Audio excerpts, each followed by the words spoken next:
नमस्ते. तर एप्स्टाईन फाईल्स तुम्हाला काय बघायचं असेल तर तुम्ही फक्त गूगलमध्ये जा. गूगलमध्ये एप्स्टाईन फाईल्स डिपार्टमेंट ऑफ जस्टिस असं लिहिलं तर तुम्हाला department of justice of America याची वेबसाईट ओपन होईल आणि त्याच्यामध्ये एप्स्टाईन फाईल्सची लायब्ररी ती तिथे दिलेली आहे. त्याच्यामध्ये तुम्ही ज्या माणसाचं नाव तुम्हाला माहिती आहे, उदाहरणार्थ घ्या बिल गेट्स टाकलं तर बिल गेट्सचं जिथे जिथे त्या फाईल्समध्ये नाव आहे त्या फाईल्स PDF फाईल्स ओपन होतील. किंवा उदाहरणार्थ तुम्ही अनिल अंबानी टाकलं तर अनिल अंबानीचं जिथे जिथे कम्युनिकेशन झालेलं आहे किंवा त्याचं नाव त्या एप्स्टाईन फाईल्समध्ये आलेलं आहे, या सगळ्या PDF फाईल्स तिथं ओपन होतील आणि त्या तुम्ही वाचू शकता.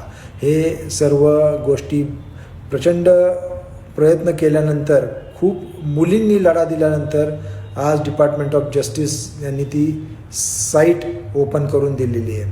याच्यामध्ये लाखो फाईल्स आहेत आणि असं बोललं जातं की लाखो फाईल्स अजून मिसिंग आहेत किंवा त्या त्यांनी झाकून टाकलेल्या आहेत. तर ही एक जगातील सर्वात दुःखद आणि एक काळी घटना म्हणून जगाचा इतिहास या गोष्टीचा नोंद घेईल. आजपर्यंत जगाच्या इतिहासामध्ये इतक्या वाईट प्रमाणामध्ये इतक्या मोठ्या इन्फ्लुएन्शियल लोकांचं सेक्स रॅकेट किंवा सेक्स स्कॅन्डल हे बघायला मिळालेलं नाही. आणि ही एक धोक्याची सूचना आहे, कारण तुमच्या आजूबाजूलाही अशा काही गोष्टी घडत असण्याची शक्यता नाकारता येत नाही. त्याच्यामुळे तुम्हा सर्वांना जागरूक राहिलं पाहिजे. अशा सर्व गोष्टींची तुम्हाला जगामध्ये काय चाललं आहे याची माहिती असली पाहिजे. तुम्हाला या फाईल्स ओपन नसतील करायच्या तर फक्त तुम्ही इंस्टाग्राम रील्समध्ये जा किंवा फेसबुक रील्समध्ये जा आणि आज अमेरिकेतील सिनेटर्स जे डेमोक्रॅटिक असो किंवा रिपब्लिकन्स असो किंवा अमेरिकन लोक आज या गोष्टीबद्दल काय बोलत आहेत हे तुम्हाला इंग्लिशमधून त्यांचं संभाषण ऐकायला मिळेल.